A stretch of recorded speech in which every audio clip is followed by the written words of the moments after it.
Tema: frequência de bruxismo em vigília em estudantes da pós-graduação.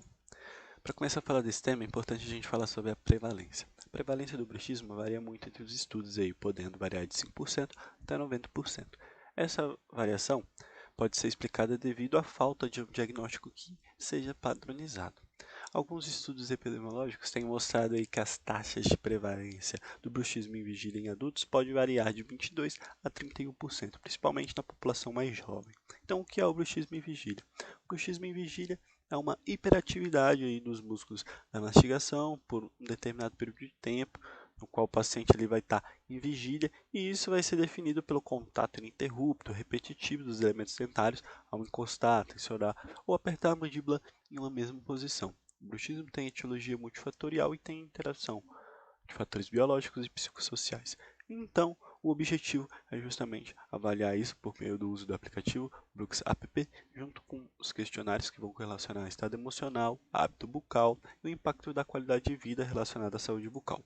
A metodologia: foram selecionados 38 voluntários que responderam e concordaram participar da pesquisa, mas contudo 15 não utilizaram o Brooks App, 23 usaram o Brooks App e 3 foram excluídos por não utilizar corretamente o aplicativo. A amostra final foi o total de 20 pessoas. Esses são os padrões de questionários onde a gente vai avaliar os comportamentos orais, escala de ansiedade e depressão, escala de estresse percebido.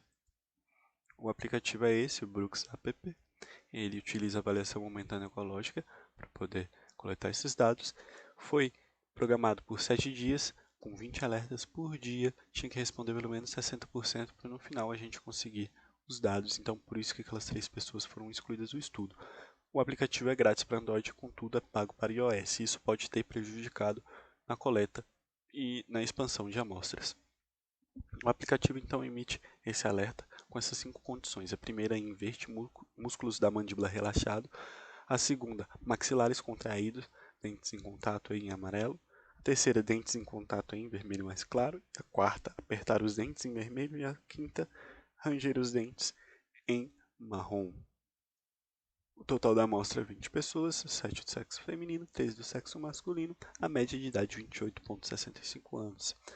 Olhando os questionários, 19 participantes representando 95%, possuem altos valores de comportamentos orais e um aluno apenas apresenta baixo valor, representado por 5%.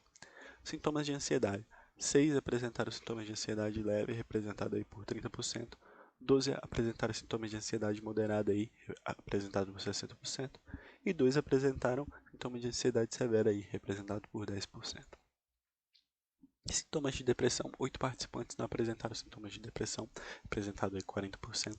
10 apresentaram sintomas de depressão leve, representado por 50%. E 2 apresentaram sintomas de depressão moderada, representado por 10%. Não foi encontrado nenhum aluno com sintomas de depressão severa. Estresse percebido: um total de 1 participante apresentou baixo estresse percebido, representado por 5%, e 19 alunos apresentaram moderado estresse, representado por 95%. Não foi encontrado também nenhum aluno da graduação com alto estresse percebido. Então, a frequência foi de 10,40%, os comportamentos mais comuns, maxilares contraídos e dentes em contatos. Resultados: o teste exato de Fischer mostrou que não existe uma associação entre o gênero e o diagnóstico prévio de DTM, entre o gênero / ansiedade e depressão, entre o gênero e o estresse percebido. Esse resultado pode ter sido gerado por causa do pequeno tamanho da amostra. O teste exato de Fischer também mostrou que não houve uma associação entre comportamentos orais e sintomas de ansiedade / depressão. Já o estresse moderado alto e o alto comportamento oral apresentou diferença significativa. Nenhum aluno registrou apertar os dentes e ranger os dentes. Foram encontradas correlação negativa entre ansiedade e dente em contato, correlação positiva entre qualidade de vida e sintomas de ansiedade. Então, essa menor prevalência encontrada no estudo pode estar associada a um número amostral. A associação entre estresse moderado e alto comportamento oral pode ser explicado pela alta liberação de cortisol em níveis mais altos, que pode promover uma mudança significativa no sistema estomatognático. Futuros estudos devem ser feitos para elucidar as questões que influenciam os comportamentos orais.